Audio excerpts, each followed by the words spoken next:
Bonsoir et bienvenue à tous. Les titres de ce journal.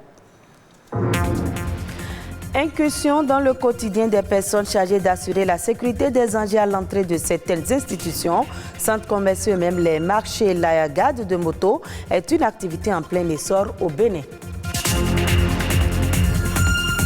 Les panégyriques claniques, considérés comme un vivier de l'identité socio-culturelle africaine, sont de plus en plus délaissés. Pourtant, c'est un patrimoine qui retrace les origines d'une famille. Censée porter des panégyriques, c'est à suivre. Et puis de l'écrivain au lecteur, le livre passe par les soins attentifs de plusieurs corps de métier, dont l'édition. Un éditeur, un métier qui nécessite des conditions particulières. Un spécialiste en parle dans un instant.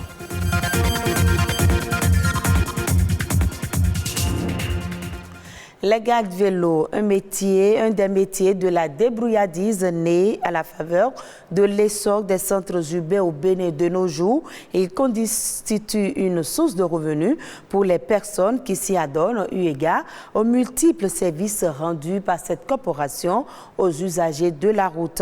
Cette activité est en plein essor, semble nourrir son homme. C'est ce que nous dit Ulvaeus Balogun dans ce reportage. Nous venons à 7h et à 20h nous fermons. Les gens viennent garer leurs motos et nous les surveillons. Nous n'avons jamais eu de perte de moto. Tel est le quotidien de Daniel. Son activité est de veiller sur ses motos.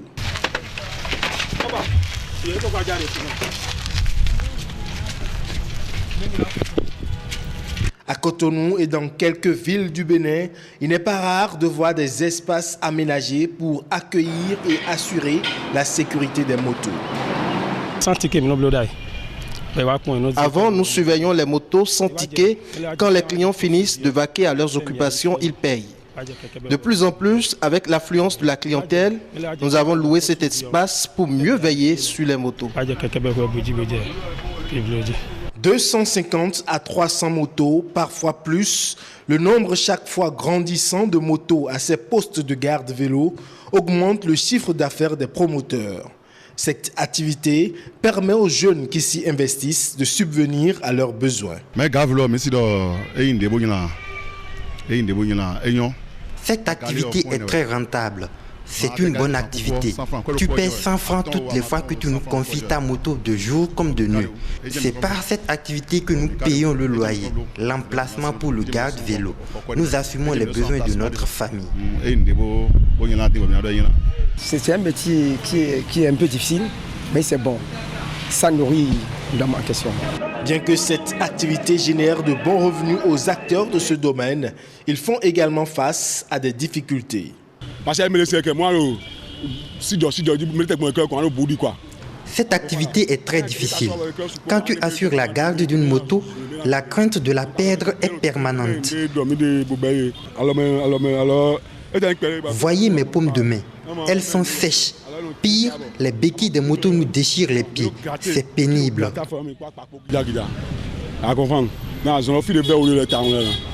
Garde vélo, cette activité banalisée par le grand nombre semble rentable selon les acteurs. Mais au regard de leur nombre croissant, une organisation s'avère indispensable pour en faire un secteur porteur pour l'économie nationale.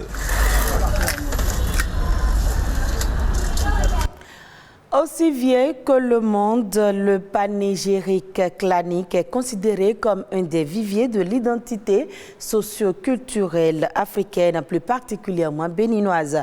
Aujourd'hui, de plus en plus délaissée, cette identité culturelle semble perdre de sa valeur et pourtant, c'est un patrimoine qui retrace les origines d'une famille et même d'une ethnie.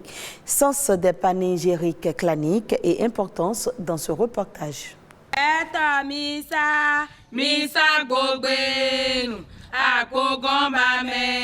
Ceci est l'une des formules les plus efficaces pour amadouer son conjoint ou sa conjointe et ramener la paix dans son couple en cas de discorde. Appelées panégyriques claniques, ces paroles élogieuses retracent les origines d'une famille ou d'une ethnie et varient d'une langue à une autre. Les panégyriques, c'est des paroles vivifiantes que vous sortez et vous adressez à une personne. Et cette parole permet à la personne, même si il est énervé de changer de position, de pouvoir vous comprendre. Et surtout, ça se passe beaucoup plus dans les foyers. Parole louangeuse bienfaisante, le panégyrique clanique est d'une importance capitale dans les relations familiales. Cela permet d'identifier une personne, un individu dans son clan, dans sa famille. Grâce au panégyrique, vous savez à peu près ce qu'il faut manger, quel comportement avoir, ce qu'il faut dire, quand il faut le dire. Reconnue pour ses valeurs, cette identité culturelle est de plus en plus ignorée. Constat. Chez nous, dans la langue d'Idacha, on dit Omo Diagoun. Ça c'est quoi? Non, je maîtrise rien ça. Je maîtrise rien. Je suis originaire d'Aguagon, à Rouantoun d'Akpanou. Et tout fin Biaroum. Si j'étais averti d'avance, j'aurais pu aller plus en profondeur. Je suis d'Abomey, précisément de Seron. Naturellement, je ne peux pas réciter exactement ce que signifie mon panégyrique. Si maîtriser son panégyrique clanique fait partie de l'identité culturelle et sociétale, sa transmission de génération en génération devient alors impérieuse.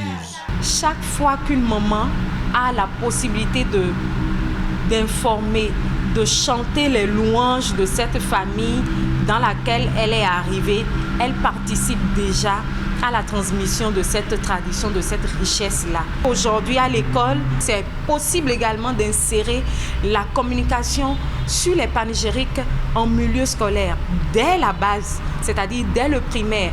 Au-delà de son caractère laudatif, les panégyriques claniques demeurent un patrimoine identitaire à préserver, vaille que vaille.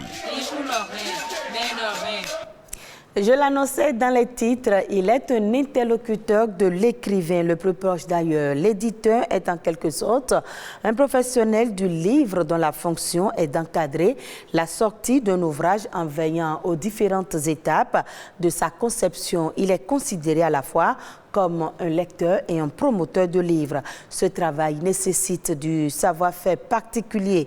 Anissé Meingbeto est éditeur et parle des compétences à avoir avant de se lancer dans ce secteur. Un éditeur de livres, c'est quelqu'un qui, en réalité, a une formation littéraire de base, d'accord, et qui a complété cette formation littéraire par une formation d'éditeur, c'est-à-dire de gestion d'une maison d'édition. Voilà celui qu'on peut appeler un éditeur. Les normes pour se faire appeler éditeur. Il faut avoir un registre du commerce, il faut avoir un numéro IFU et être en règle avec le fixe. L'écrivain, en réalité, ne devrait pas avoir une relation directe avec l'imprimeur sans passer par l'éditeur. Parce que c'est l'éditeur qui a reçu la formation nécessaire pour savoir dans quel format un livre peut être fabriqué, quelle image de couverture proposer, quel titrail proposer. L'écrivain finit d'écrire, c'est l'éditeur qui fait le livre. Quand il finit d'accoucher toutes ces idées, il a le génie, c'est vrai. Mais il y a aussi un travail éditorial au niveau de l'éditeur qui part déjà du titre, du contenu, la forme. Est-ce qu'il faut orienter l'ouvrage vers le genre roman, le genre nouvelle, le genre conte, le genre essai, le genre théâtre, et ainsi de suite. C'est un travail d'éditeur. L'éditeur est là pour veiller à ce que l'ouvrage puisse respecter ces normes-là indiquées. Suivons à présent la nation en bref avec Arnaud Adaya.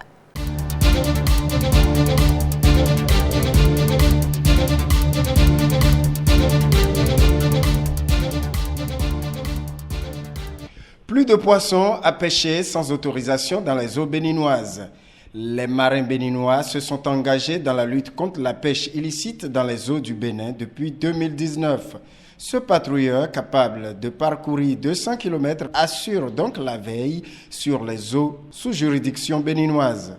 Il permet d'intercepter tout navire de pêche ne respectant pas la réglementation en matière de pêche. Pour rappel, la pêche illicite maritime absorbe de 11 à 26 millions de poissons et engendre un déficit égal à 26 milliards de dollars. Le sport féminin au Bénin reçoit l'appui de la France. Le ministre des Sports du Bénin et l'ambassade de la France ont conclu un partenariat dans le sens de la pratique du sport par les femmes et la formation des personnels d'encadrement. Le handball, le basketball et l'athlétisme sont les disciplines retenues dans le cadre du dit appui, avec plus de 500 millions de francs CFA accordés pour l'épanouissement de la femme béninoise. La France apporte ainsi un accompagnement important à la pratique du sport féminin au Bénin. D'ores et déjà, le ministre de la Jeunesse et des Sports a promis une bonne répartition et une bonne gestion des fonds destinés à la dite formation.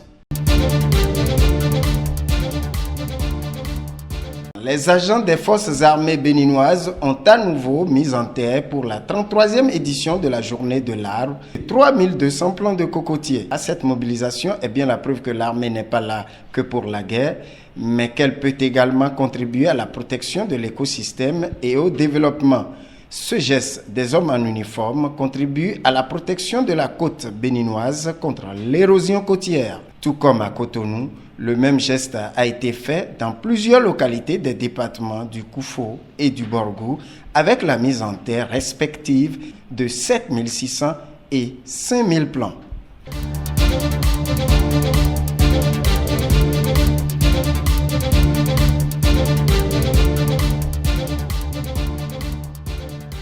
Au Gabon, une production de plus de 129 000 tonnes d'huile de palme est attendue en 2024. Cette hausse devrait permettre au pays de booster également ses exportations. Les ventes internationales d'huile de palme du Gabon ont été en hausse quasi continue ces 5 dernières années. Cette augmentation doit être soutenue par la production des champs d'Olam Palm Gabon, filiale locale du Singapourien Olam International.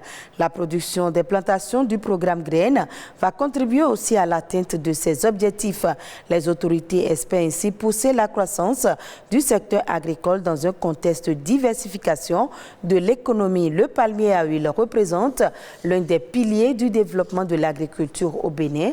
En 2021, le pays a produit plus de 449 000 tonnes d'huile, déjà en hausse de 54,2% par rapport à 2020.